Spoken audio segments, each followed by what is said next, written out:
అవునండి. ఏంటో ఈ పిల్లలు ఇంట్లో హెల్తీగా చేసి పెట్టే ఫుడ్ అంటే అంత ఇష్టంగా తినరు. బయట దొరికేవైతే చాలా ఇష్టంగా తింటారు. అందులోనూ లేస్లు, కురుకురేలు, బిస్కెట్లు, చాక్లెట్లు, ఐస్ క్రీమ్లు అంటే తెగ ఇష్టంగా తింటారు. ఈ జనరేషన్‌లో పిల్లలందరూ కూడా 90% ఇలాగే తయారై ఉన్నారు గదా! మీ ఇంట్లో మీ పిల్లలు కూడా ఇంతేనా? కమెంట్ సెక్షన్‌లో కమెంట్ చేయండి. ఇదివరకు మా పిల్లలు లేస్లు, కురుకురేలు ఇలాంటివి తెగ ఇష్టంగా తినేవాళ్ళు. అయితే ఫోన్‌లో ఒక వీడియో చూపించాను నేను ఒకరోజు.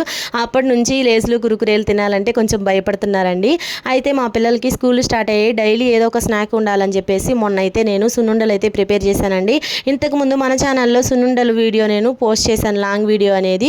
అయితే ఈసారి ఈ సున్నుండల్లోకి రాగులు కూడా యాడ్ చేశానండి. రాగులు కూడా హెల్త్కి మంచిది కదా అని చెప్పేసి రాగులు, అలాగే పొట్టు మినపప్పు, బెల్లం, నెయ్యి ఈ 4 వస్తువులు కలిపి సున్నుండలు అయితే చేశానండి. సూపర్గా వచ్చాయి. టేస్ట్ అయితే చాలా బాగున్నాయి. మా వారు కూడా టేస్ట్ చేసి నీ కొడుకుల కోసం అయితే రకరకాలుగా చేస్తున్నావు, నా కోసం ఎప్పుడన్నా చేసావా అని నవ్వుతూ అన్నారండి. చాలా బాగా వచ్చాయి. వీడియో నచ్చితే లైక్ చేయండి. అలాగే మన ఛానల్లో ఒక లాంగ్ వీడియో ఉంది, చూసేయండి. బాయ్.